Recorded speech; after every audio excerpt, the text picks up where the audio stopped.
السلام علیکم. Hello my YouTube family. Welcome to novel.com. کیسے ہیں آپ سب؟ امید ہے کہ آپ سب بالکل ٹھیک ہوں گے. کافی ٹائم کے بعد آپ سے اس طرح سے ملاقات ہو رہی ہے. novel.com پہ آپ پڑھ رہے ہیں ہم نشی ناول. یہ ناول ایسے دو لوگوں کے بارے میں ہے جن کو قسمت ایک دوسرے سے ملا دیتی ہے، لیکن ان کے ملنے کے بعد ہی دونوں ہی بے شمار مصیبتوں کا سامنا کرتے ہیں. ان کا یہ ملن کس طرح سے مکمل ہوتا ہے، آج کی اس ایپیسوڈ میں ہم پڑھتے ہیں. تو ٹائم ضائع کیے بنا چلتے ہیں سٹوری کی جانب. ہاسپٹل کے کوریڈور میں جہاں لوگوں کی چیخیں اور رونے کی آوازیں تھیں، کہیں کوئی ہاتھ میں پکڑے نومولود بچے کو پکڑ کر مسکرا رہا تھا، تو کہیں مجبور چہرے اپنی بے بسی کی داستان بیان کر رہے تھے. وہیں وہ تیز تیز بھاگتا ریسیپشن کے پاس رکا تھا. اس کے سر پہ بندھی ہوئی پٹی مکمل طور پر سرخ ہو چکی تھی، لیکن اسے کوئی پرواہ نہیں تھی. اس کی پیشانی پہ پسینے کی ننھی بوندیں اس کی شدت سے بھاگنے اور پریشانی کو ظاہر کر رہی تھیں. اس کے ہاتھوں پہ پسینہ آ رہا تھا. سمجھ نہیں آ رہا تھا کہ وہ کہاں جا رہا تھا، لیکن بس وہ ایمرجنسی کی طرف دوڑتا آپریشن تھیٹر کے سامنے جا رکا، جہاں سکندر صاحب کے 2 گارڈز ہاتھ میں بندوق پکڑے کھڑے تھے، جو آریان کو آتے دیکھ کر مزید چوکس ہو گئے تھے. آریان کی سر پہ پٹی کو دیکھ کر ان میں سے ایک آگے آیا، لیکن وہ اسے اشارے سے روکتا آگے بڑھ گیا. اسے کسی کی ہوش نہیں تھی. دل تھا کہ شاید سینے سے باہر ہی آ جاتا، لیکن وہ آپریشن تھیٹر کے باہر کھڑا شیشے کے پار دیکھ رہا تھا. چاہے کچھ بھی نظر نہیں آ رہا تھا. سکندر صاحب کو 2 گولیاں لگی تھیں. وہ ایک مشہور شخصیت تھے، جس کی وجہ سے باہر گیٹ پہ میڈیا بھی کھڑا تھا، اور ڈاکٹرز بھی دیر کیے بغیر آپریشن شروع کر چکے تھے. اس کی حالت اس وقت کسی ایسے بچے کی طرح تھی جس سے اس کا پسندیدہ کھلونا چھین کے توڑ دیا گیا ہو. اسے نہیں پتا تھا وہ اپنے بابا سے کتنا پیار کرتا تھا، لیکن اس وقت آپریشن تھیٹر کے باہر کھڑا وہ صرف یہ جانتا تھا کہ اس کے باپ کو کچھ نہیں ہونا چاہیے. وہ زندگی گزار نہیں پاتا ان کے بغیر.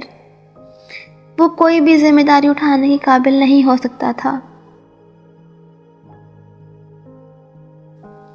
وہ آپریشن تھیٹر کی دیوار کے سہارے کھڑا مسلسل ہونٹ چبا رہا تھا. آنکھیں نم تھیں.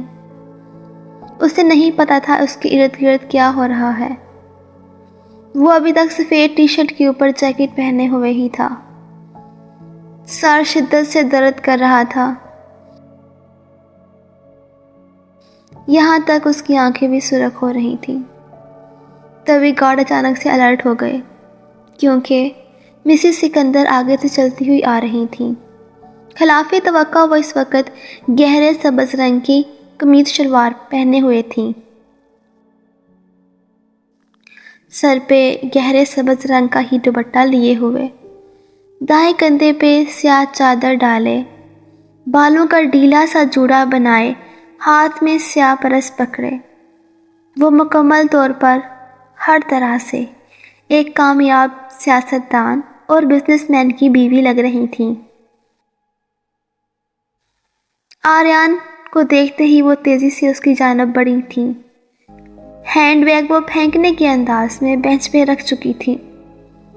آریان بھی انہیں دیکھ چکا تھا. اس کی پلکوں پہ ٹھہرا ایک ننھا سا قطرہ آہستہ سے نیچے گرتا اس کی بوڑھی داڑھی میں جذب ہو گیا.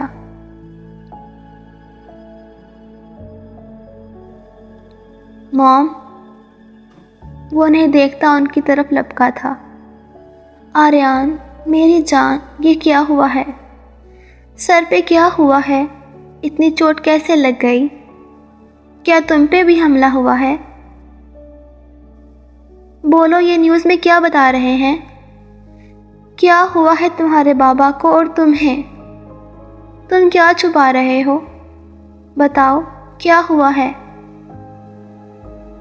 وہ جلدی سے آریان کا بازو پکڑتی اس سے پوچھ رہی تھی۔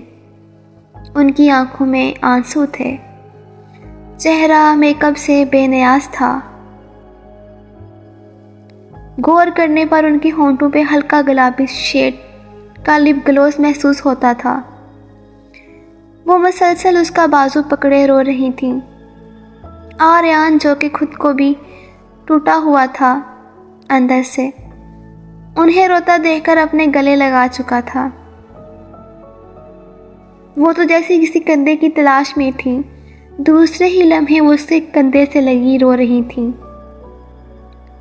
اور وہ انہیں گلے لگائے خود کو محفوظ سمجھ رہا تھا۔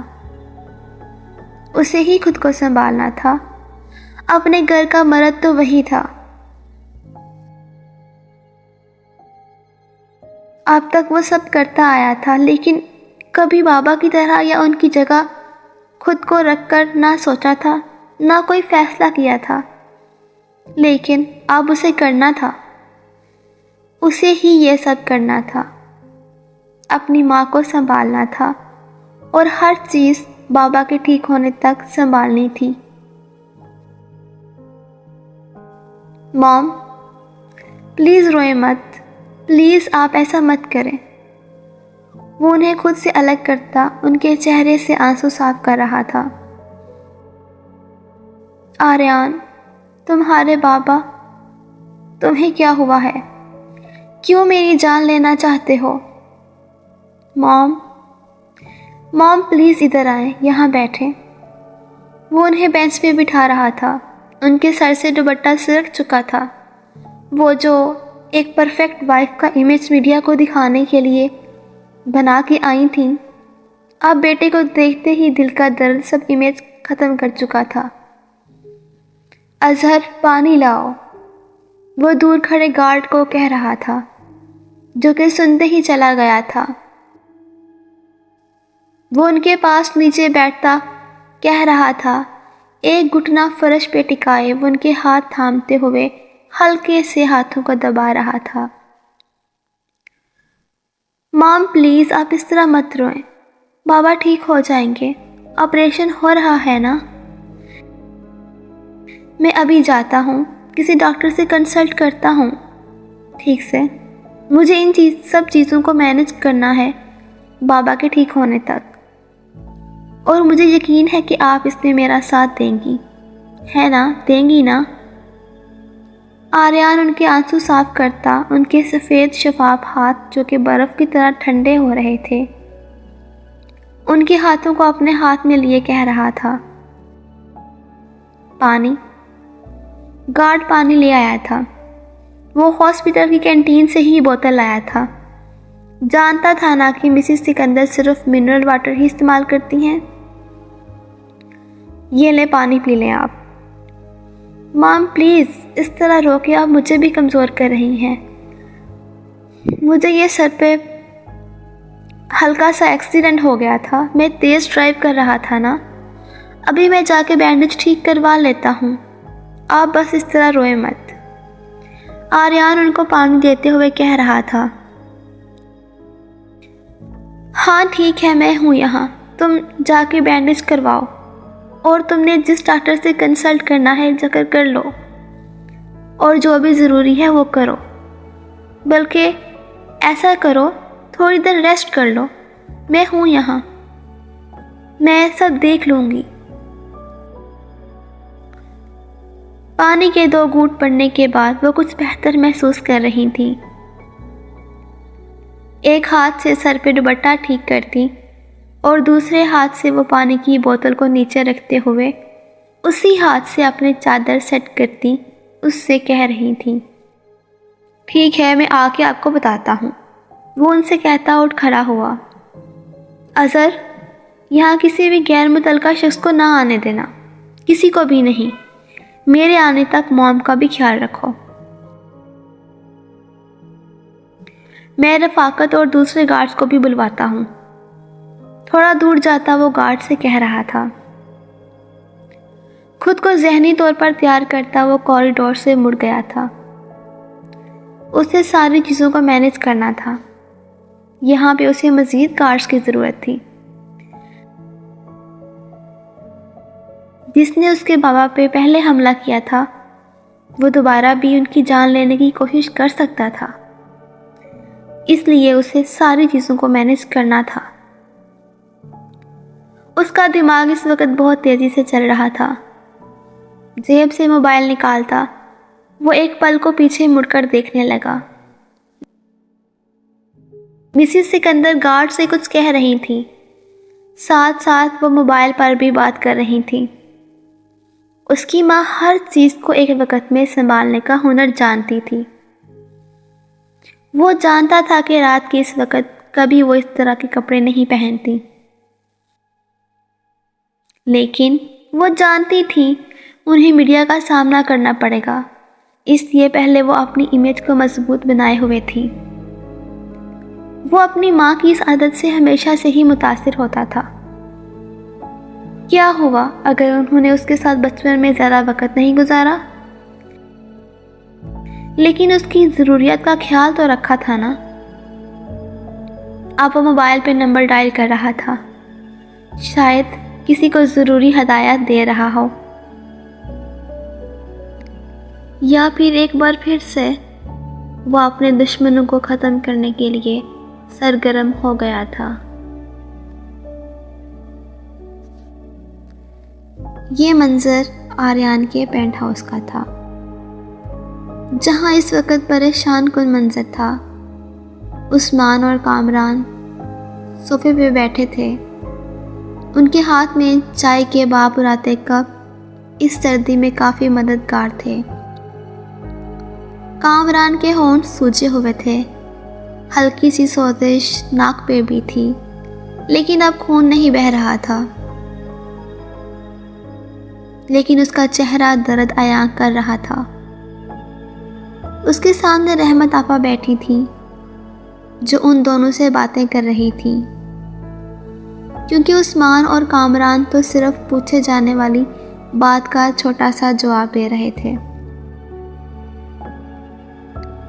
تھوڑی دیر پہلے ڈاکٹر عائزہ کو چیک کر کے جا چکا تھا، جو کہ انہیں کہہ گیا تھا کہ عائزہ کو مینٹل شاک ملا ہے، جس کے لیے ضروری ہے کہ اسے ہاسپٹل میں ایڈمٹ کیا جائے۔ عثمان شانزے کو کال کر چکا تھا۔ رحمت آپا عائزہ کو اپنے کمرے میں رکھنا چاہتی تھی، لیکن زرین نے عائزہ کو اپنے کمرے میں رکھا تھا۔ وہ اس کا بہتر طریقے سے خیال رکھ سکتی تھی۔ کیوں بیٹا؟ عثمان عثمان عثمان رحمت آپا شاید کچھ کہہ رہی تھیں، لیکن عثمان نہ جانے کن خیالوں میں گم تھا۔ کامران کے کندھا ہلانے پہ وہ ہوش میں آیا۔ جی کیا کہہ رہی تھیں آپ؟ وہ خود کو کمپوز کرتا جلدی سے بولا تھا۔ ارے میں یہ کہہ رہی ہوں کہ آریان نے مجھے تو سرپرائز دیا تھا جب وہ اس پیاری سی لڑکی کو میرے سامنے لایا۔ تم لوگوں کو تو بتایا ہی ہوگا شادی سے پہلے؟ جی بتایا تھا، ہم اس کے نکاح کے گواہ تھے، ہمارے سامنے ہی ہوا تھا سب۔ عثمان تھوڑا سا جواب دے کر چپ ہو گیا تھا۔ وہ انہیں کیا بتاتا، اور وہ تو تب سے ہی شرمندہ تھا جب سے اس نے زرین کو دیکھا تھا۔ گہرے نیلے رنگ کے لباس جس پہ سفید کڑھائی ہوئی تھی، اس کے ساتھ نیلی ہی شال کندھوں پہ ڈالے ہوئے تھی۔ اس کا چہرہ کسی کھلتے ہوئے گلاب کی طرح تھا، شاید وہ پہلے سے بھی زیادہ حسین ہو گئی تھی۔ اسے دیکھ کر بچپن کی کہانیاں سچ لگنے لگی تھیں، جن میں کوئی حسن کی پری ہوتی ہے تو کوئی لڑکی حسن کی شہزادی۔ وہ تو اسے دیکھ کر ہی حیران ہو گیا تھا۔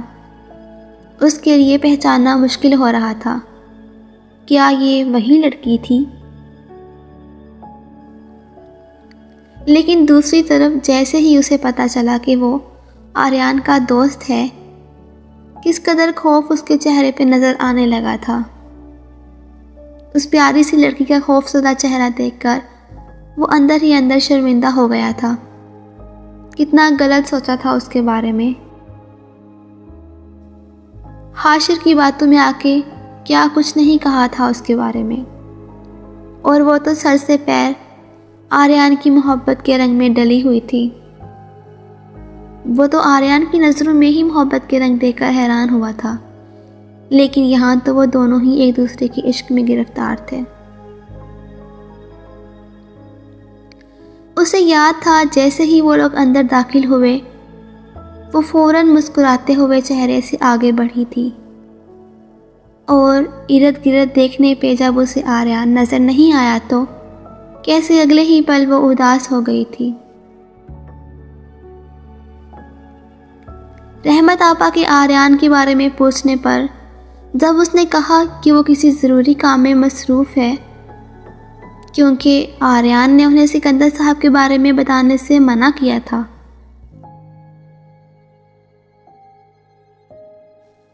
تب اس نے اس لڑکی کی آنکھوں میں فوراً نمی دیکھی تھی جسے وہ پلکیں جھکاتے چھپا گئی تھی.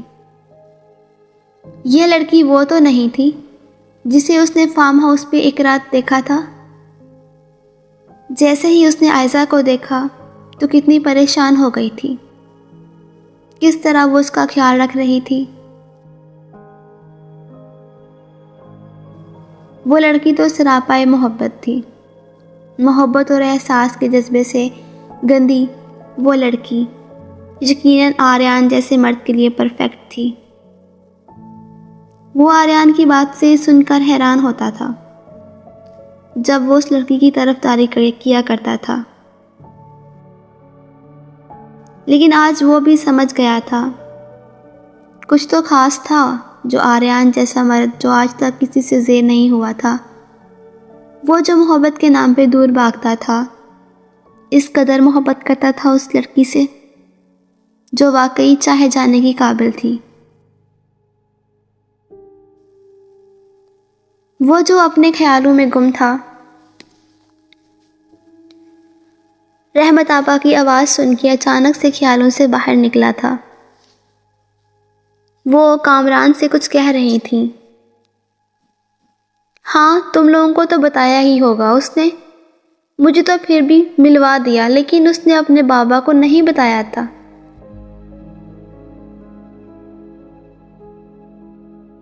وہ تو جس دن یہاں آئے اور زرین کو دیکھا تو وہ بھی حیران رہ گئے تھے. کیا سکندر صاحب، میرا مطلب ہے آریان کے بابا جانتے ہیں ان کے بارے میں؟ میرا مطلب ہے آریان کی شادی کے بارے میں. عثمان ان کی بات سن کر حیران ہو گیا تھا. سکندر خان زادہ کی زرین سے ملاقات یہ کب ہوا؟ ہاں تو کیا تمہیں نہیں پتا ہے؟ وہ آریان کے کینیڈا جانے کے بعد آئے تھے زرین سے ملنے. جب آئے تھے تو بہت غصے میں تھے، لیکن زرین کو ملنے کے بعد سارا غصہ اتر گیا تھا ان کا. پتا ہے کیا کہہ رہے تھے؟ کہہ رہے تھے نالائق اس معاملے میں مجھ سے بھی آگے نکل گیا ہے. اتنی خوبصورت اور معصوم لڑکی میں بھی اس کے لیے ڈھونڈتا تو نہ ملتی مجھے. اب مجھے پتا چلا ہے یہ کیوں پاگل ہو گیا ہے. رحمت آپا تو اور بھی بہت کچھ کہہ رہی تھیں، لیکن کامران کی طرف دیکھتے ہوئے وہ دونوں یہاں سے جانا چاہ رہے تھے، لیکن رحمت آپا انہیں جانے ہی نہیں دے رہی تھیں. آریان نے انہیں سختی سے بتانے سے منع کیا تھا. کامران کو یہیں پر رکنے کو بولا تھا، اور اب عثمان یہاں سے جانا چاہ رہا تھا. اسے آریان کے پاس جانا تھا، اسے حاشر اور اس کے باپ کو پکڑنا تھا. جتنا نقصان ہو چکا تھا بہت تھا، اس سے زیادہ کچھ کھونا نہیں چاہتا تھا وہ. اب زرین اس کے بعد سے باہر نہیں نکلی تھی. اسے اب سمجھ آیا تھا کہ آریان نے صرف کامران کو رکنے کا کیوں کہا تھا. وہ صرف اس لڑکی سے محبت ہی نہیں کرتا تھا، وہ اس کی ذات سے بھی واقف تھا. کیا یہ وہی آریان تھا جو کہتا تھا کہ لڑکیاں صرف دیکھو، حاصل کرو اور بس؟ چائے کے لوازمات ختم کرتے ہی وہ اٹھ کھڑا ہوا تھا۔ وہ مجھے ضروری کام سے جانا ہے، اور ویسے بھی میں اس وقت ڈیوٹی پر ہوں۔ پولیس والوں کی ڈیوٹی کب ختم ہوتی ہے؟ رحمت آپا کے سوالیہ تاثرات پہ وہ جلدی سے بتانے لگا، اور ایک نظر مدد کے لیے کامران کی طرف دیکھا۔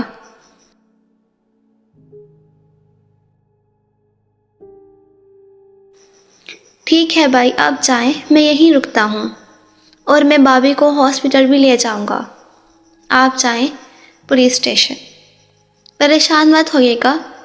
آئیں باہر گاڑی تک ساتھ چلتے ہیں، مجھے آپ کو کچھ دینا بھی ہے۔ آریان بھائی کی خاص ہدایات ہیں۔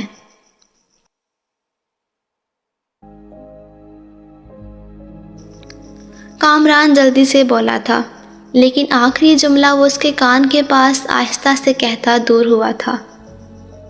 اسے آریان کی خاص ہدایات ملی تھیں، جو کہ اس کے گھر اور اس کی بیوی کا خیال تھیں، جو کینیڈا جانے سے پہلے اسے کہا تھا، اور اب بھی اسے یاد دہانی کرواتا وہ گیا تھا۔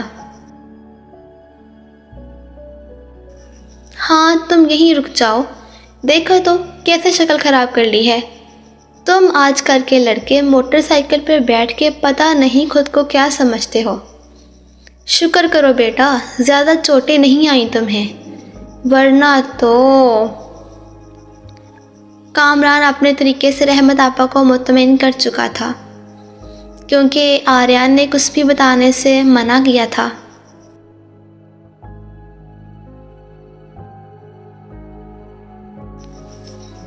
اور ویسے بھی وہ بتاتا بھی کیا کہ آریان سے مار کھائی ہے۔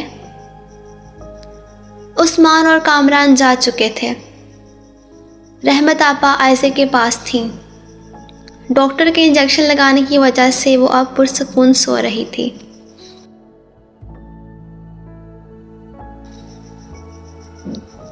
زرین بالکنی میں کھڑی دور دیکھتی کسی سوچ میں گم تھی۔ اداسی اس کے چہرے سے جھلک رہی تھی۔ رحمت آپا کچھ لمحے اس کی پشت کو دیکھتی رہیں، پھر آہستہ سے چلتی اس کے پاس آ کے کھڑی ہو گئیں۔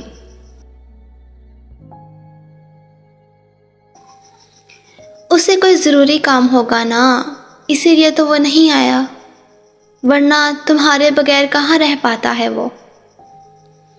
رحمت آپا کی آواز پہ اس نے گردن موڑ کر ان کی طرف دیکھا۔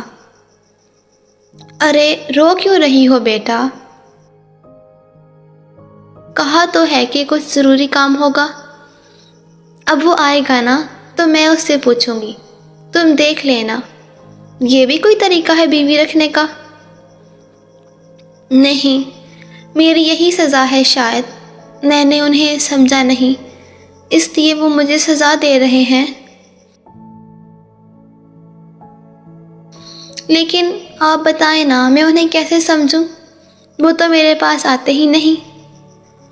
آخری جملہ کہتے ہوئے بے اختیار اسے وہ آخری ملاقات یاد آئی، جس میں وہ اس کے جسم سے اپنی پیاس بجھا کر چلا گیا تھا۔ اس کا لمس وہ خود پہ محسوس کر سکتی تھی، لیکن تم دیکھنا، میں اسے بتاؤں گی اچھی طرح۔ اب تو سکندر صاحب بھی تمہیں پسند کرتے ہیں، تمہیں اپنی بہو مان چکے ہیں۔ بیٹا تو اب کیوں پریشان ہوتی ہو؟ تم بہت خوش قسمت لڑکی ہو۔ رحمت آپا اس کے چہرے کو ہاتھوں کے پیالے میں برتی کہہ رہی تھیں۔ اس کی حسین آنکھیں ہلکی سی سوجی ہوئی تھیں اور چہرے پہ اداسی چھائی ہوئی تھی۔ رحمت آپا اسے گلے سے لگاتی دلاسا دیتی جا چکی تھی۔ وہ عائزہ کو دیکھ رہی تھی، جبکہ وہ یاد اس ستمگر کو کر رہی تھی، یہ جانے بغیر کہ وہ اس وقت کس مشکل میں تھا۔ اس کا دل رو رہا تھا اور شکوہ کر رہا تھا کیا آریان آپ کو صرف میرا جسم چاہیے تھا؟ میرے جذبات کی کوئی قدر نہیں ہے؟ سرد ہوا کے جھونکے رات کے اس پہر اس کے چہرے کو جما رہے تھے۔ وہ بالکنی کا دروازہ بند کرتی کمرے میں داخل ہو گئی۔ ہیٹر کی وجہ سے کمرے کا ماحول گرم تھا۔ رحمت آپا باہر جا چکی تھی کیونکہ کامران واپس آ گیا تھا۔ وہ بے دلی سے اپنا نائٹ گون لیے ڈریسنگ روم کی طرف چل دی۔ آدھی رات گزر چکی تھی۔ سکندر صاحب کا آپریشن ہو چکا تھا۔ سینے میں لگنے والی دونوں گولیاں نکالی جا چکی تھیں، لیکن ابھی بھی خطرہ ٹلا نہیں تھا۔ ابھی وہ انڈر آبزرویشن تھے۔ انہیں وی آئی پی روم میں شفٹ کر دیا گیا تھا۔ تمہیں کیا پتا چلا حاشر کے بارے میں؟ کہاں بھاگا ہے وہ؟ اس ایک رات میں وہ ملک سے نہیں جا سکتا ہے۔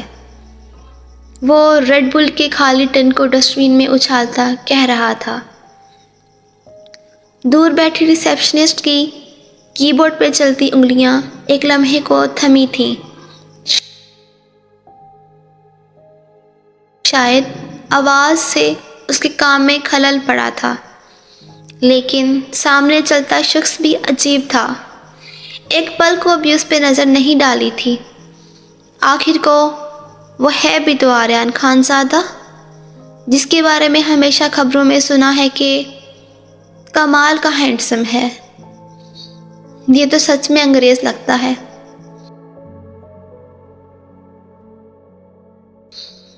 اس کی سبیح پیشانی پہ سفید پٹی نفاست سے کی ہوئی نظر آ رہی تھی، جو کہ سر کے پچھلے حصے کو زیادہ کور کیے ہوئے تھی۔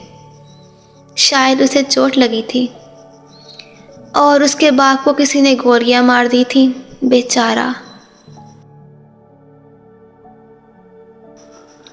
لیکن اس کی پیشانی پہ پڑے بل اس کی بے چینی کو ظاہر کر رہے تھے۔ تبھی اس نے گردن گھما کر اس کی طرف دیکھا، جو کہ یک ٹک اسے دیکھ رہی تھی۔ آریان کی ایک گوڑی پہ وہ ہڑبڑا کے دوبارہ سے کام میں مصروف ہو گئی۔ تم فکر مت کرو آریان، میں ہوں نا، میں سب دیکھ لوں گا۔ اور ویسے بھی ان باپ بیٹے کا نام میں ECL پہ ڈلوا چکا ہوں۔ کامران نے جو مجھے فائل دی تھی نا، وہ DPO کو دکھا کے آ رہا ہوں ابھی، اور وارنٹ بھی نکل آئیں گے صبح تک۔ کامران کی دی ہوئی فائل بہت زبردست تھی، صبح ہی اس کو آفیشیل کر دوں گا۔ عثمان جو کہ ابھی ہاسپٹل پہنچا تھا اسے سب بتا رہا تھا۔ وہ آخری سپ لیتا آریان کی طرح ہی ڈسٹ بین میں کین اچھال چکا تھا۔ ایک بار پھر سے آواز گونجی تھی اور ریسیپشنسٹ پہ بیٹھی نرس اب کی بار شاید سخت ڈسٹرب ہوئی تھی۔ اور ویسے بھی اب کی بار کین اچھالنے والا شخص آریان خان زادہ جتنا ہینڈسم، مشہور اور امیر نہیں تھا۔ ہاسپٹل کے اس فلور پہ زیادہ تر VIP روم تھے، اور رات کے اس پہر خاموشی تھی، جس کی وجہ سے کین کے ڈسٹ بن سے ٹکرانے اور اندر گرنے پہ ایک بے ہنگم سا شور اٹھا تھا۔ ٹھیک ہے، لیکن عثمان، مجھے میرے باپ پہ حملہ کرنے والا چاہیے، ہر حال میں۔ تم جانتے ہو وہ کون ہے؟ تم اسے ڈھونڈو ورنہ میں تو ڈھونڈ ہی لوں گا، یاد رکھنا۔ آریان اس کے سامنے کھڑا اس کی آنکھوں میں دیکھتا کہہ رہا تھا۔ تم کیوں ہوتے ہو یار پریشان؟ یہ سب ہو جائے گا، صبح ہونے دو، میں خود سب کروں گا۔ اب تم تھوڑا سا دھیان رکھنا خود کا۔ تمہارے وارنٹ تو اب نہیں ہیں کیونکہ تمہارا لائر تمہاری ضمانت کروا چکا ہے سکندر صاحب کے آرڈر پہ، لیکن پھر بھی میڈیا سے بچ کے رہنا۔ میں بہت جلد سب ٹھیک کر دوں گا، اور خیال رکھنا۔ آریان خاموشی سے بینچ پہ بیٹھا تھا۔ سکندر صاحب کے کمرے کے باہر پڑے بینچ پہ وہ دونوں بیٹھے ہوئے تھے۔ وہ ایک ہاتھ سے اپنی پیشانی کو ہلکا مسل رہا تھا۔ شاید اس کا سر ابھی تک درد کر رہا تھا،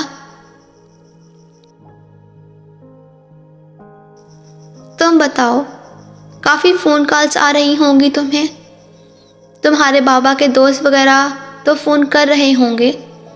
باہر دروازے پہ اس وقت بھی ٹھیک ٹھاک میڈیا موجود ہے، کچھ لوگوں نے تمہاری حالت پہ بھی رپورٹنگ کی ہے۔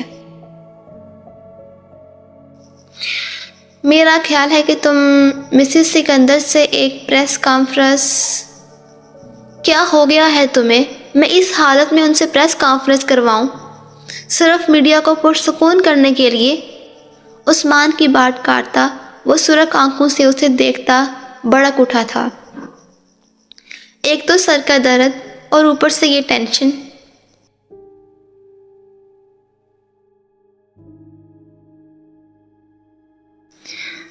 میں اپنا فون بند کر چکا ہوں، ویسے بھی اس کی چارجنگ ختم ہو رہی تھی، اور وہاب ہمدانی کی بھی کال آئی تھی۔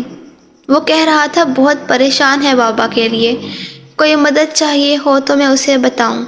گھٹیا انسان۔ کیا تم نے مجھے اس وقت کیوں نہیں بتایا؟ ہم اس کی بھی لوکیشن ٹریس کرتے، کامران کی فائل کی مدد سے ہم اسے بنا وارنٹ کے بھی پکڑ سکتے ہیں۔ عثمان آریان کی بات سن کے چلایا تھا۔ تم کیا سمجھتے ہو یہ اتنا آسان ہے؟ میں اس وقت میڈیسن لے رہا تھا، ایک ان نون نمبر سے کال آئی، مجھے کیا پتا تھا کون ہوگا، اور میں ویسے بھی کافی پریشان تھا، مجھے خیال نہیں آیا۔ اور عثمان، اس وقت ایک چیز کی ضرورت ہے بہت زیادہ، وہ ہے ولید۔ ولید تک پہنچو، اسے ہاسپٹل کی ضرورت ہے، اس کا زندہ بچنا بے حد ضروری ہے، ورنہ سب ٹھیک کر بھی لیں گے تو بھی کچھ ٹھیک نہیں ہوگا۔ اور وہ حاشر کی گرل فرینڈ مونا، اسے بھی سیکیورٹی دو، وہی ہمیں حاشر اور ولید تک پہنچائے گی۔ آریان، ابھی وہ کچھ اور بھی کہہ رہا تھا کہ اندر سے مسز سکندر باہر نکلی۔ ان کے پکارنے پہ وہ خاموش ہوتا جلدی سے کھڑا ہو گیا تھا۔ جی موم، کیا ہوا؟ بابا تو ٹھیک ہے نا؟ کوئی مسئلہ ہے تو ڈاکٹر کو بلاؤں میں؟ نہیں، سب ٹھیک ہے۔ میں تمہیں یہ بتانے آئی ہوں کہ میں نے ایزی سے بات کر لی ہے، وہ کہہ رہا ہے کہ اب کوئی بھی تمہیں گرفتار نہیں کر سکتا، تم پہ موجود سارے کیسز ختم کروا دے گا۔ وہ ڈی پی او ہے نا، سکندر پہ حملہ کرنے والے بھی پکڑے جائیں گے صبح تک، تم دیکھ لینا۔ موم، انف۔ وہ اس وقت بلیک چادر کندھوں پہ ڈالے ہوئے پرجوش سی بتا رہی تھی، لیکن اسی کے نام پہ ہی آریان کے ذہن میں اپنے بابا کے وہی الفاظ چلنے لگے تھے جو وہ کچھ دن پہلے ان کی لڑائی میں سن چکا تھا۔ اس کا باپ کس حالت میں تھا اور اس کی ماں ابھی بھی یہ سب کہہ رہی تھی۔ میں چلتا ہوں آریان، میرے خیال سے مجھے بہت سے کام ہیں، لیکن ابھی میں کامران کی طرف جاؤں گا، ٹھیک ہے؟ کوئی پرابلم ہوا تو کال کر لینا۔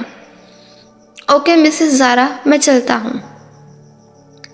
عثمان آریان کے تاثرات سے جان گیا تھا، وہ غصے میں تھا، شاید وہ اس کے سامنے بات نہیں کرنا چاہتا تھا، اس لیے اس کا جانا ہی بہتر تھا۔ اچھا، تو پولیس میں ہوتے ہیں آپ؟ پھر تو آپ ارتضیٰ افندی کو جانتے ہوں گے، ڈی پی او ہے نا وہ یہاں کے؟ ان سے میری بات ہو گئی ہے، اور اب آپ…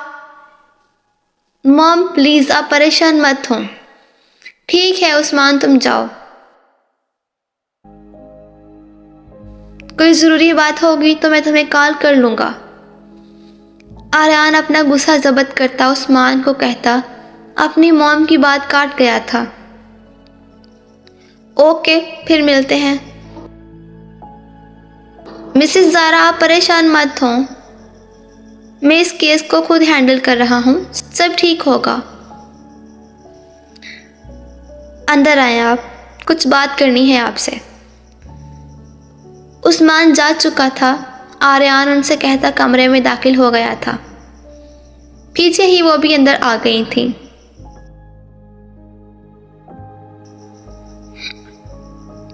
آپ کیا سمجھتی ہیں مجھے؟ کچھ سمجھ نہیں آ رہا۔ میرا باپ اس حالت میں ہے اور آپ اپنے… وہ ایک لمحے کو خاموش ہو گیا تھا۔ شاید سمجھ نہیں آ رہا تھا کہ وہ کیا کہے۔ وہ جو کوئی بھی ہے ارتضیٰ افندی، آپ جانتی ہیں بابا انہیں پسند نہیں کرتے، تو پھر آپ کیوں ان سے بات کرتی ہیں؟ اسے اپنے غصے کو بیان کرنے کے لیے اس سے زیادہ مہذب الفاظ نہیں ملے تھے۔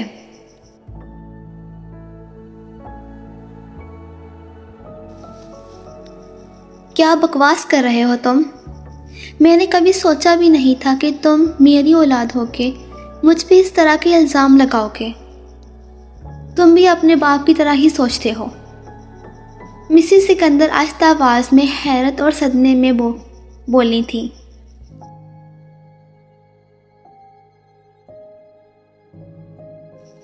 موم پلیز، مجھے اور بابا کو غلط مت کہیں۔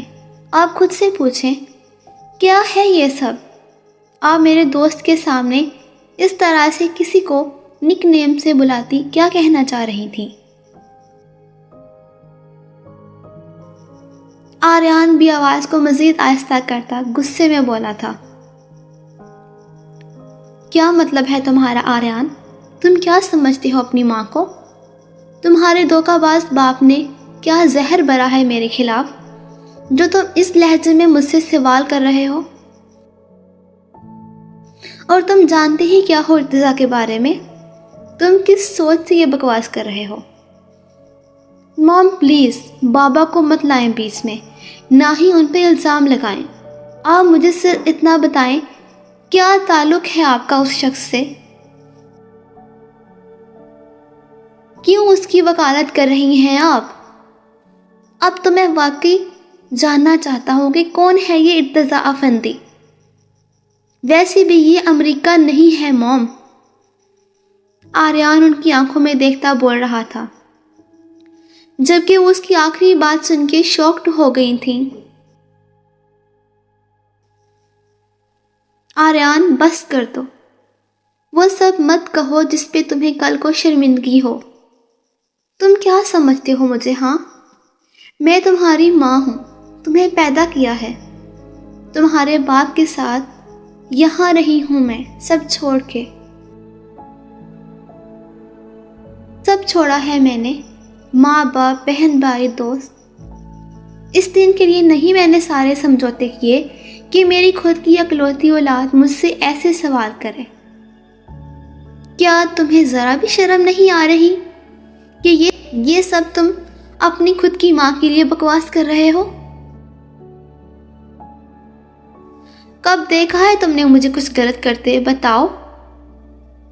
اگر سالوں پہلے میں امریکہ سے یہاں آئی بھی تھی تو کیا یہاں کے رنگ میں نہیں ڈلی میں اب تک؟ عورت جس بھی ملک یا معاشرے سے ہو وہ عورت ہی ہوتی ہے۔ سن لو تم، مجھے افسوس ہو رہا ہے کہ میرے بیٹے کی اتنی سطحی سوچ ہے۔ تمہارے دوست کے سامنے میں نے کوئی بری بات نہیں کی۔ اسے کیا پتا تھا کہ ارتضیٰ ہمارا فیملی فرینڈ ہے یا کچھ اور؟ یہ تم تھے جس نے اس طرح سے مجھے اس کی نظر میں کوئی غلط عورت بنایا، جیسے میں کوئی غلط کام کر رہی ہوں۔ وہ آریان کی طرف دیکھتی غم و غصے سے پاگل ہوتی چلا رہی تھی اور وہ بے حس بنا انہیں گھور رہا تھا۔ میں نے ہمیشہ تمہارے باپ سے محبت کی ہے، تم سے محبت کی ہے، ہمارے گھر سے محبت کی ہے۔ پتہ ہے جب میں سب چھوڑ کر یہاں آئی تھی نا تو سب کہتے تھے میں 4 دن بھی یہاں گھر نہیں بساؤں گی، اور آج 30 سال ہو گئے ہیں۔ میں نے اس گھر کو سنبھالنے کے لیے کیا کچھ نہیں کیا۔ یہ جو تم مجھ سے سوال کر رہے ہو نا، بہتر ہوگا اپنے باپ سے پوچھنا، اس سے بھی اسی لہجے میں پوچھنا کہ اس نے اس رشتے کو، اس گھر کو سنبھالنے کے لیے کیا کیا ہے۔ اسی سے پوچھ لینا کہ ارتضیٰ کون ہے۔ مسز سکندر کا چہرہ آنسوؤں سے بھیگ چکا تھا۔ وہ سمجھ نہیں پا رہی تھی کہ آریان، ان کا اکلوتا بیٹا، ان سے اس قسم کے سوال کر رہا ہے۔ تو آپ مجھے نہیں بتائیں گی؟ موم، کیا یہ میرا حق نہیں ہے کہ آپ مجھے بتائیں کہ وہ کون ہے؟ آخر کیوں اتنے عرصے سے آپ اور بابا اس انسان کی وجہ سے جھگڑتے ہیں؟ وہ سر جھکائے آہستہ سے بولا تھا۔ پہلے والا غصہ اب لہجے میں نہیں تھا۔ شاید ان کے آنسو دیکھ کر شرمندہ ہو گیا تھا۔ حق کی بات مت کرو، ورنہ میں بھی تم سے پوچھ سکتی ہوں کہ تم کن لڑکیوں کے ساتھ کیسے تعلقات رکھتے ہو۔ تم فارم ہاؤس پہ دوستوں کے ساتھ کیا کچھ کرتے رہے ہو، یہ جانتے ہوئے بھی کہ سب غلط ہے۔ کیونکہ مجھے یہ سارے حق حاصل ہیں کہ میں تم سے پوچھوں کہ کیسے ایک لڑکی کو تم اغوا کرتے ہو، شادی کرتے ہو، پھر اپنی ماں کو سب بتانے کی بجائے تم میری کام والی کو سب بتاتے ہو، جسے مجھے گھر سے نکالے بھی سالوں ہو چکے ہیں۔ کیوں؟ تم نے اسے الگ گھر میں رکھا ہے، کیوں؟ کیا وہ تمہیں اپنی ماں سے بھی زیادہ عزیز ہے، جو اپنی بیوی کو تم اس کے پاس رکھ سکتے ہو لیکن اپنی ماں سے ملوا بھی نہیں سکتے، بلکہ سب چھپاتے ہو؟ بتاؤ، ہے کوئی جواب؟ مسز سکندر کی باتوں پہ وہ مزید حیران ہو رہا تھا۔ وہ تو سمجھتا تھا اس کی ماں صرف پارٹیز میں مصروف رہتی ہے، لیکن وہ اس کی ہر حرکت سے واقف تھی۔ اس کے پاس کہنے کو کچھ نہیں تھا۔ غلط تو وہ بھی نہیں تھا۔ کیا وہ چھوٹا بچہ تھا جس سے اس کے ماں باپ ہر بات چھپا رہے تھے؟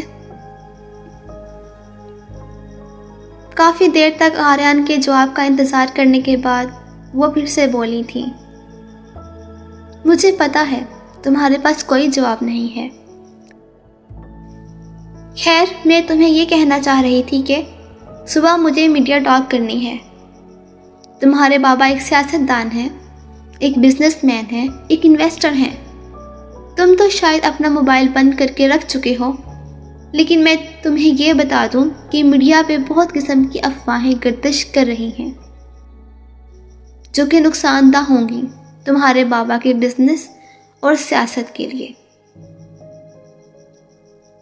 وہ خود کو کچھ لمحوں میں سنبھال چکی تھی اور اب وہ آگے کا سوچ رہی تھی۔ تم ابھی ریسٹ کرو، کل کپڑے چینج کرنا اور ٹھیک سا ریڈی ہو جانا۔ اب یہ مت سوچنا کہ مجھے اپنے شوہر کی بیماری پر خوشی ہے اور میں تیار ہو رہی ہوں۔ ہم کتنے دکھی ہیں یا ہمارا دل پھٹ رہا ہے، یہ ہمارے ایموشنز ہیں جنہیں ہمیں کنٹرول کرنا ہے لوگوں کے سامنے۔ ہم ایک دوسرے سے کتنی محبت کرتے ہیں، ہمیں یہ ایک دوسرے کو بتانا ہے۔ میڈیا میں ہم اپنی امیج خراب نہیں کر سکتے، اس لیے ہارے ہوئے لوگوں کا گیٹ اپ ختم کرو۔ سکندر خانزادہ کے اکلوتے بیٹے ہو تم، اکلوتی اولاد۔ دنیا کے سامنے اس طرح سے پیش آؤ، کوئی مسئلہ نہیں ہوگا۔ میں نے ارتضیٰ سے بات کر لی ہے، کل صبح ہی پولیس ڈپارٹمنٹ کورٹ میں ڈاکومنٹس جمع کروائے گا تمہاری بے گناہی کے، اور کورٹ تمہیں رہا کرے گی، کیس ختم ہوگا اور پھر ایک باوقار انسان کی طرح تم بیہیو کرو گے۔ وہ بات ختم کرتے ہی سکندر صاحب کے پاس چلی گئی تھیں۔ وہ انہیں چیک کر رہی تھیں اور وہ صوفے پہ بیٹھا انہیں دیکھ رہا تھا۔ اب وہ کال پہ بات کرتی روم سے باہر جا رہی تھی۔ موم واقعی میں ایک سیاستدان کی بیوی تھی۔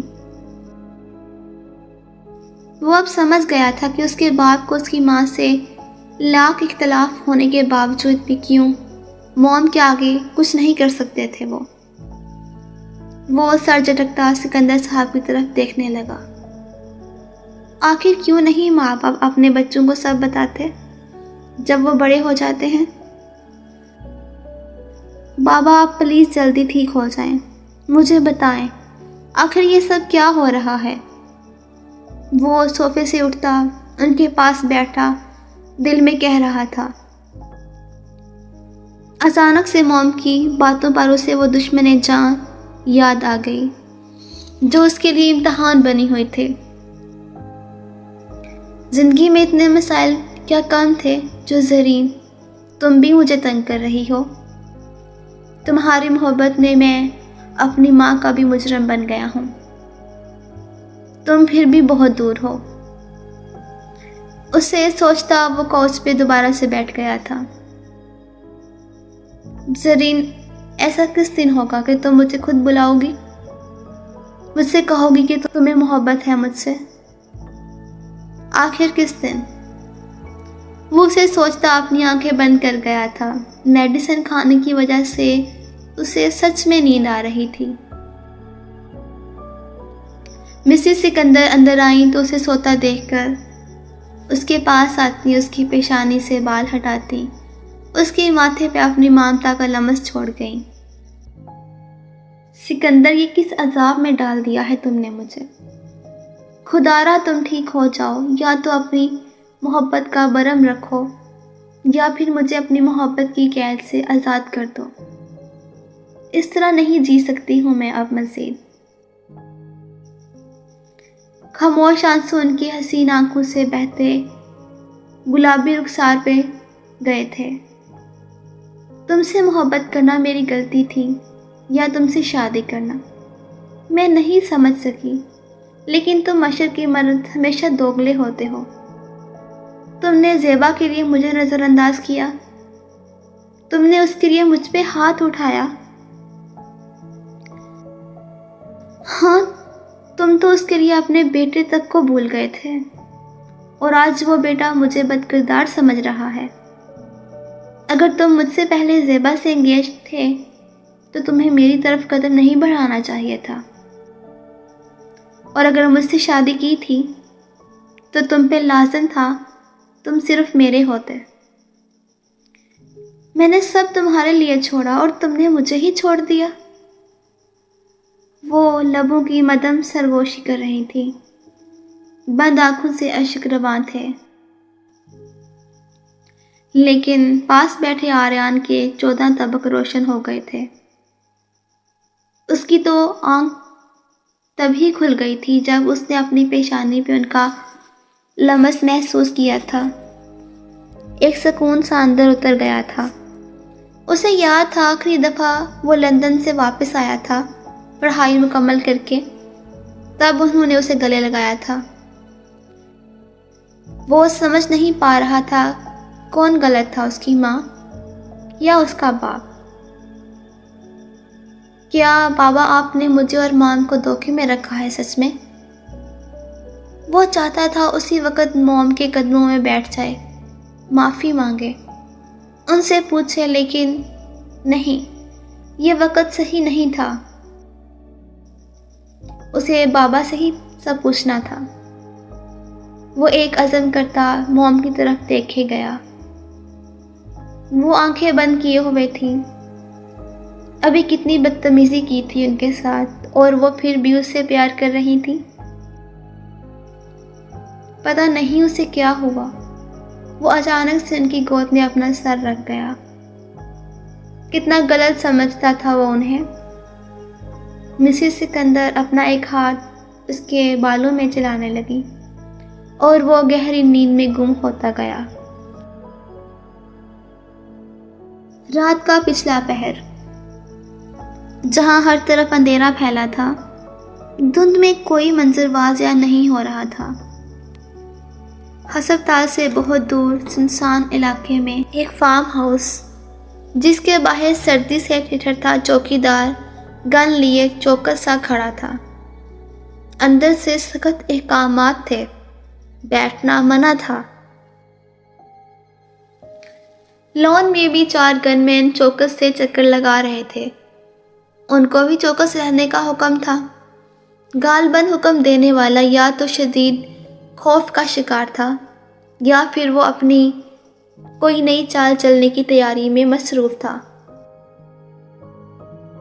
اندر آؤ تو ڈرائنگ روم کے دروازوں پہ 2 مزید آدمی ہاتھ میں پستول لیے کھڑے باہر اور اندر بیٹھے لوگوں پر نظر رکھے ہوئے تھے۔ ڈرائنگ روم میں اس وقت 5 لوگ تھے۔ وہاب حمدانی سگار ہاتھ میں پکڑے دوسرے ہاتھ سے ماتھے کو مسل رہا تھا۔ اس کے سامنے صوفوں پہ بیٹھے اس کی پارٹی کے وہ لوگ تھے جو اعلیٰ عہدوں پہ فائز تھے۔ سامنے میز پہ غلیظ مشروب کی بوتلیں کھلی ہوئی تھیں جن سے ہر تھوڑی دیر بعد مشروب گلاسوں میں بھرا جاتا اور چسکیاں لیتے ہوئے تبادلہ خیال ہوتے رہتے۔ مجھے سمجھ نہیں آتی آخر ابھی تک خبر کیوں نہیں آ رہی۔ دلاور نے سارا پستول خالی کر دیا لیکن پھر بھی سکندر کو صرف 2 ہی گولیاں لگی ہیں۔ اس کا مرنا بہت ضروری ہے۔ ایک تو حاشر کا بھی کچھ پتہ نہیں ہے، پتہ نہیں کہاں ہے اب تک۔ وہاب حمدانی سگار کو ایش ٹرے میں پھینکتا سخت بیزاری سے بول رہا تھا۔ صوفے کے پیچھے وہاب حمدانی کا پی اے کھڑا تھا جو ہاتھ میں فون پکڑے ہوئے تھا۔ وہ ہر طرح سے چوکس تھا، سامنے بیٹھے ہوئے نفوسوں پر بھرپور نظر رکھے ہوا تھا۔ تھوڑا سا پیچھے نظر گھماؤ تو ڈرنک بار کے پاس کھڑا بار ٹینڈر ڈرنک بنانے میں مصروف تھا، لیکن وہ بھی اپنے کان کھلے رکھے ہوئے تھا۔ اگر ذرا سا غور کرو تو الماری میں رکھی گئی شراب کے پیچھے مختلف گنز نظر آتی ہیں، لیکن اس طرف جانے کی کسی کو بھی اجازت نہیں تھی۔ حمدانی صاحب، ذرا حوصلہ رکھو اور مجھ پہ یقین رکھو۔ اگر تمہارا بندہ سکندر کا کام ختم نہیں کر سکا تو یہ میری ذمہ داری ہوگی کہ اسے ہسپتال میں کیسے ختم کرنا ہے۔ وہاب حمدانی کے بائیں جانب صوفے میں دھن سے توند نکالے ہوئے ہاتھ میں شراب کا گلاس پکڑے ظفر بولا تھا، جو کہ وہاب حمدانی کا انویسٹر تھا۔ ظفر ٹھیک کہہ رہا ہے، اگر سکندر صبح تک مرتا نہیں تو وہاں کسی کو بیچتے ہیں جو ہمارا کام پورا کر سکے۔ اب کی بار بولنے والا شخص انسپیکٹر فراز تھا۔ وہاں وہ حرام کا پلہ آریان بیٹھا ہے، اپنی ماں کے ساتھ پتہ نہیں کہاں سے وہاں سیکیورٹی گارڈ کھڑے کیے ہوئے ہیں اس نے۔ 1 منٹ کو وہ وہاں سے ٹل نہیں رہا۔ 2 رپورٹروں کے مجھے فون آئے ہیں۔ وہاب صاحب، آپ کیوں پریشان ہو رہے ہیں؟ کیا کوئی ایسا کام ہے جو پولیس والے نہ کر سکے؟ آپ بس اپنی خاص نظر ہم پر بھی رکھیں، باقی سب آپ ہم پر چھوڑ دیں۔ انسپیکٹر فراز اب بھی وہاب حمدانی کو بھرپور یقین دلا رہا تھا۔ انسپیکٹر فراز ان لوگوں میں سے تھا جو زیادہ پیسے اور لالچ میں خود کو بھی بیچ دیں۔ تم کیا کرو گے؟ وہ جو آریان کا دوست ہے، کیا نام ہے اس کا؟ عثمان، وہ تمہیں کچھ کرنے دے گا بھی کیا؟ وہ تب سے اس کے پاس ہے۔ ایک تو حاشر پتہ نہیں کہاں رہ گیا ہے، لڑکی کے ساتھ عیاشی کرنی تھی، پتہ نہیں کب تک کرے گا، فون بھی بند ہے۔ وہاب حمدانی شراب کی چسکیاں بڑھتے ہوئے کہہ رہا تھا، آپ یہ نہ سمجھیں کہ میں کچھ نہیں کر سکتا۔ یہ میں ہی تھا جس نے ولید کی موت کے بعد آپ کو سب پہلے سے بتایا تھا کہ پولیس کو پتہ چل گیا ہے یہ حادثہ نہیں، قتل ہے۔ اگر میں آپ کو اس سے پہلے بھی ساری خبریں وقت پر نہ دیتا تو آج آپ اور آپ کا بیٹا۔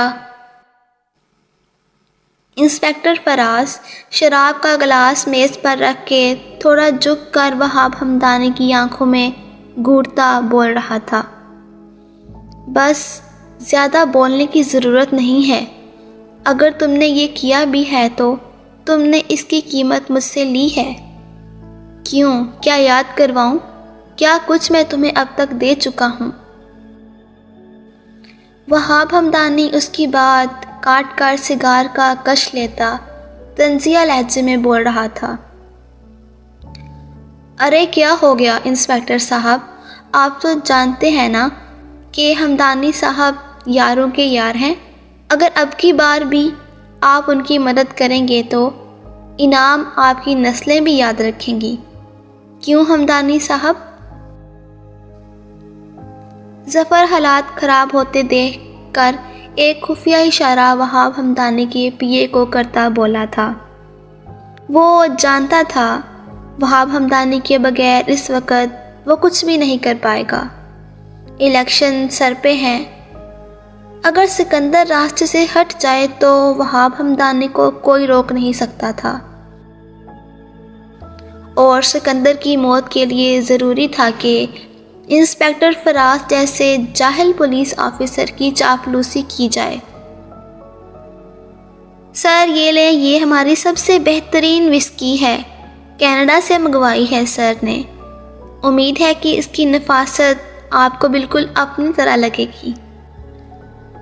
وہاب ہمدانی کا پیے بھی کم چاپلوس نہیں تھا۔ وہ فوری طور پر سمجھ گیا تھا اور ایک لمحے میں بار ٹینڈر کو اشارے سے بلا کر انسپکٹر فراز کو وسکی سرو کروا رہا تھا۔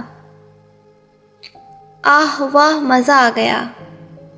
اچھا، مجھے یہاں آئے 2 گھنٹے ہو گئے ہیں، پہلے کیوں نہیں تم نے مجھے یہ دی؟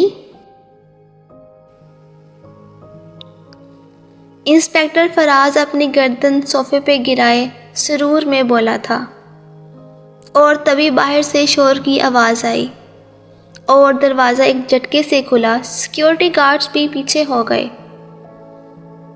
دروازہ کھلنے کے شور نے تمام نفوس کی توجہ اپنی جانب کھینچ لی تھی۔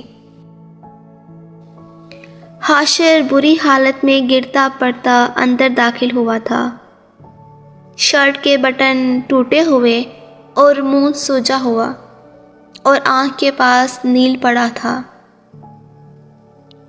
ڈیڈ، آہ، ہم برباد ہو گئے۔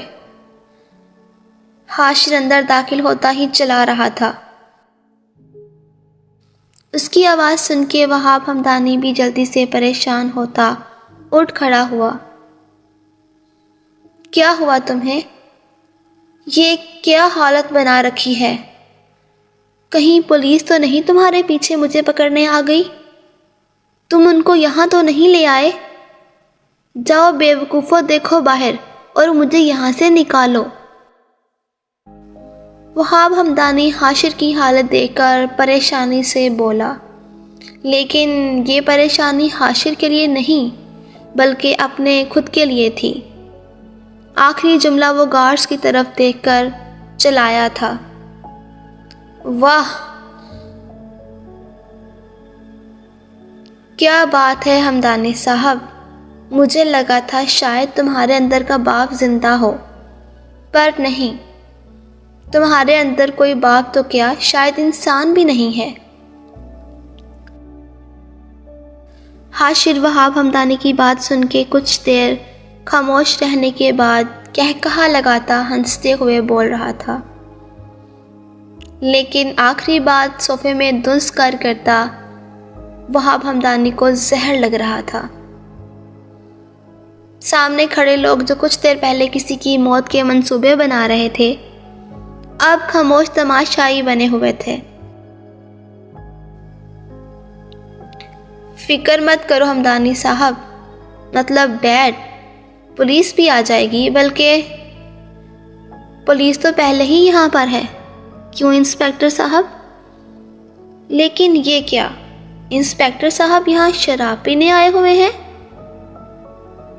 شراب کا گلاس اٹھاتا وہ مسلسل ہنستا بول رہا تھا، اور وہاب ہمدانی کو اس پر اتنا ہی غصہ آ رہا تھا۔ آخر تم بتاتے کیوں نہیں ہو سب، اور میرے دوستوں سے ایسی زبان استعمال کرنا بند کرو۔ وہاب ہمدانی کے صبر کا پیمانہ اتنا ہی تھا۔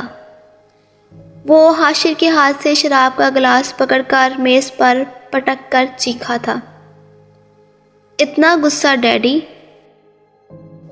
لیکن میں آپ کو بتا دوں، آریان کو سب پتہ چل گیا ہے، یہ میری حالت اسی نے کی ہے۔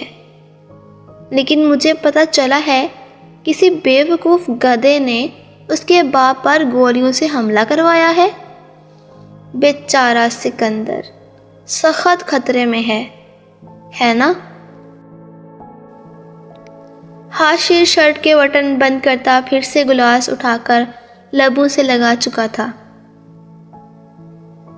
کیا بکواس کر رہے ہو؟ کیسے پتہ چل گیا اسے؟ تم نے کیا اسے مار دیا؟ آریان کو مار دیا ہے نا؟ یا پھر تم؟ وہاب ہمدانی پاگل ہو رہا تھا، جبکہ ڈرائنگ روم میں موجود دوسرے نفوس بھی سخت متجسس تھے۔ آخر کو وہ بھی تو وہاب ہمدانی کے ساتھ ہر چیز کے پارٹنر جو ٹھہرے تھے۔ کیا یا پھر میں نے؟ کیا؟ کہو کھل کے جو کہنا ہے۔ ہمدانی صاحب، آپ میں عقل ہوتی تو آج ہم یہاں نہ ہوتے۔ حاشر صوفے سے اٹھتا، بار کے پاس چلتا، ایک بوتل اٹھا کے گلاس بھرنے ہی لگا تھا کہ وہاب ہمدانی نے اس کی بازو سے پیچھے کو دھکیلا اور چلایا، تم آخر کرنا کیا چاہتے ہو اپنے باپ کے ساتھ؟ وہاب ہمدانی کی بات سنتے ہی حاشر نے ہاتھ میں پکڑی ہوئی بوتل فرش پہ دے ماری اور وہاب ہمدانی سے بھی اونچا دھاڑا۔ کون سا باپ؟ تم جیسا جس نے ہمیشہ مجھے استعمال کیا اپنے مقاصد کے لیے؟ لیکن پھر بھی میں نے تمہاری مدد کی، صرف یہ سوچ کر کہ تم ہو کمینے لیکن ہو تو میرے باپ۔ لیکن تم نے کیا کیا؟ ہاں؟ حاشر قدم قدم وہاب ہمدانی کی طرف لے رہا تھا اور وہ پیچھے کی طرف قدم اٹھا رہا تھا۔ میں نے تمہیں کہا تھا ابھی سکندر کو نہیں مروانا، ابھی اس پہ حملہ نہیں کروانا، لیکن پھر بھی تم نے اپنی ناقص عقل کا استعمال کیا اور اپنے ساتھ مجھے بھی مروانے کی تیاری کر لی، ہاں؟ وہاب ہمدانی پیچھے ہٹتا یکدم صوفے پہ گرا تھا۔ ڈرائنگ روم میں بیٹھے لوگ بالکل خاموش تھے۔ کیا کہہ رہے ہو تم؟ وہاب ہمدانی لڑکھڑاتی زبان کے ساتھ بولا۔ اچھا، کیا سمجھ نہیں آ رہی میری زبان؟ حاشر وہاب ہمدانی کا کوٹ ہاتھ میں پکڑے اس پہ جھکا گرا رہا تھا۔ تم نے سکندر پہ حملہ کروایا، وہ بھی دلاور سے؟ اس طرح کے حالات میں جب وہ اس کتیا مونا سے جا ملا ہے۔ سکندر تو شاید کل تک مرے، لیکن وہ آریان اور عثمان کتوں کی طرح مجھے اور تمہیں نہیں، تم جیسے بیوقوف کو ڈھونڈ رہے ہیں۔ ایک جھٹکے سے وہاب ہمدانی کا کوٹ چھوڑتا صوفے کو زور سے پیر مارتا چلایا تھا۔ وہاب ہمدانی کے کان سائیں سائیں کر رہے تھے، لیکن حاشر اب انسپکٹر فراز کے پاس جھکا کھڑا تھا۔ کیوں انسپکٹر صاحب، کیا آپ کو نہیں پتا کہ جگہ جگہ پولیس ناکے لگا کے بیٹھی ہے؟ بتائیں۔ آخر کو آپ کا سینئر آپ کو آرڈر نہیں دے گا کیا؟ یا پھر تم آخری دفعہ میرے باپ سے پیسہ لینے آئے ہو، ہاں؟ حاشر کو دیکھ کر کسی ذہنی مریض کا احساس ہو رہا تھا۔ کیا بکواس کر رہے ہو تم؟ میں صرف ہمدانی صاحب کا خیال کر رہا ہوں، ورنہ تمہیں ابھی کے ابھی سبق سکھا دوں۔ جتنے کام تم لوگوں نے مجھ سے لیے ہیں اس کا ہر ایک ثبوت ہے میرے پاس، اور یاد رکھو پولیس کسی کی سگی نہیں ہوتی۔ میں اس وقت چھٹی پہ ہوں ویسے بھی۔ انسپکٹر فراز حاشر کو پیچھے دھکا دیتا کھڑا ہوتا غصے میں بولا تھا۔ اس کی آنکھیں نشے سے سرخ ہو رہی تھیں۔ نہیں فراز صاحب، کوئی مسئلہ نہیں ہے، یہ تو وہاب ہمدانی جلدی سے بولا۔ کیا کر لے گا یہ بکاؤ مال؟ اگر ہم ڈوبے تو کیا یہ انسپیکٹر بچ سکے گا؟ حاشر وہاب ہمدانی کی بات کاٹتا بولا تھا۔ وہ مسلسل بوتل منہ سے لگائے پی رہا تھا۔ حاشر، میں تمہیں آخری بار کہہ رہا ہوں، ساری بات بتاؤ تاکہ میں کوئی حل نکال سکوں۔ تم کس سے مار کھا کے آ رہے ہو؟ کیا عثمان نے پکڑ لیا تھا؟ وہاب ہمدانی ضد ہو کر چلا رہا تھا۔ حاشر مسلسل بوتل منہ کو لگائے ہوئے تھا۔ وہاب ہمدانی اپنے پیے کو اشارہ کرتے ہوئے حاشر کو گور رہے تھے۔ چل پیچھے ہٹ سالا، 2 کوڑی کی اوقات نہیں اور یہ مہنگی شراب کو ہاتھ لگاتا ہے۔ حاشر وہاب ہمدانی کے پیے کو پیچھے دھکا دیتے ہوئے گرا چکا تھا، جس سے اس کا گریبان پھٹ گیا تھا۔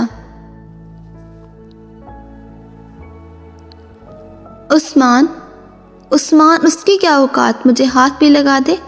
یہ اس حرامزادے آریان کا کام ہے، اس نے میری یہ حالت کی ہے۔ سالی میرے ہاتھ سے نکل گئی، لیکن میں بھی حاشر ہوں، سب بدلا لوں گا۔ وہ جو حسن کی پری چھپا کے بیٹھا ہے نا، اسے حاصل کروں گا، کسی کو نہیں چھوڑوں گا۔ حاشر شراب کے گونڈ حلق میں اتارتا بول رہا تھا، اور پھر ایک نظر پیچھے دیکھتا کہکہا لگا کر ہنسا اور پھر سے زہر اگلنے لگا۔ سالے آ جاتے ہیں شراب پینے۔ سالو، جتنی کی یہ شراب ہے نا، اتنی تو تمہاری اوقات نہیں ہے۔ آگے سے آنکھیں دکھاتے ہیں۔ حاشر وہاں بیٹھے لوگوں کو نشے میں گالیاں دے رہا تھا، جس سے خاصا غیر آرامدہ ماحول بن گیا تھا۔ حاشر، بس بہت ہو گیا، نکلو یہاں سے ابھی کے ابھی۔ وہاب ہمدانی آخر کو سب کے سامنے تماشا نہیں بنا سکتا تھا۔ جب ساری بات کھل رہی تھی تو اسے انہی لوگوں کے سہارے کچھ کرنا تھا۔ کون نکلے گا یہاں سے، اس کا فیصلہ میں کروں گا۔ یہ فارم ہاؤس، فیکٹری، فوک کمپنی سب میری ہے۔ کیوں بھول گئے ڈیڈی؟ آپ نے خود ہی تو مجھے سب دیا تھا۔ تم جیسے سام کو میں نے دودھ پلا کر خود ہی پالا ہے، تم مجھے ڈسنے کی تیاری میں ہو؟ یہ نہیں ہونے دوں گا میں۔ وہاب ہمدانی غصے میں چیخ رہا تھا، جس کی وجہ سے ڈرائنگ روم سے باقی کے لوگ اٹھ کے جانے لگے۔ تم کیا سمجھتے ہو خالی ہاتھوں میں؟ اب بھی اربوں روپے ہیں میرے پاس، میں چاہوں تو سب کر سکتا ہوں۔ وہاب ہمدانی ان کو سنانے کے لیے کمزور سی آواز میں بولا، چلانے کی ناکام کوشش کر رہا تھا، لیکن پھر بھی وہ لوگ چلے گئے تھے۔ وہاب ہمدانی کا پیے انہیں باہر چھوڑنے گیا تھا۔ بار ٹینڈر میز صاف کر رہا تھا، گارڈ ڈرائنگ روم سے باہر چلے گئے تھے، اور حاشر وہاب ہمدانی کے نزدیک آ کے اب کی بار قدرے سکون سے کھڑا ہو گیا۔ تو کریں جو کرنا ہے، لیکن یاد رکھیں آپ، ڈیڈ اگر سکندر مر گیا تو آریان آپ کو اور مجھے نہیں چھوڑے گا۔ پہلے ہی ولید کے نام کی تلوار سر پہ لٹک رہی ہے، اور اب یہ سکندر بھی۔ میں نے کہا تھا کہ ابھی سکندر کا کام رہنے دیں، ذرا صبر کریں۔ اوپر سے وہ دلاور اس گٹیا مونا سے جا ملا ہے۔ اب جب آریان سب جان چکا ہے تو آپ نے جو کیا ہے وہ آپ خود بھگتیں، اور میں نے جو کیا ہے اس کا میں خود دیکھ لوں گا۔ پہلے تو میں اس دلاور کا منہ بند کرتا ہوں۔ حاشر پھر سے سازشوں میں مصروف ہو چکا تھا، جبکہ وہاب ہمدانی کو ٹھنڈے پسینے آ رہے تھے۔ دلاور اگر پکڑا گیا تو اچھا نہیں ہوگا، اس کا منہ واقعی بند ہونا چاہیے۔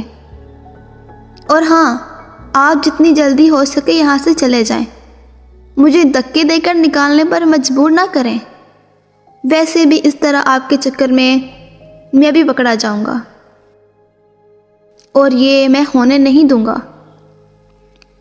الماری میں سے ایک نئی شراب کی بوتل نکالتا وہ کہہ رہا تھا، جبکہ وہاب ہمدانی اس کی بات سن کر غصے میں سلگ رہا تھا۔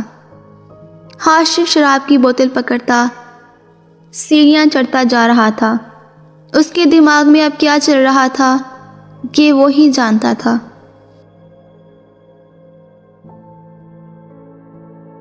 وہاب ہمدانی کا پی اے ایمرجنسی فلائٹ پہ 2 ٹکٹ جمع کروانے کا کہہ رہا تھا، لیکن فون کی دوسری طرف سے جو اسے پتہ چلا تھا وہ اس کے پیروں سے زمین نکال گیا تھا۔ حاشر اور وہاب ہمدانی کا نام ECL پہ تھا۔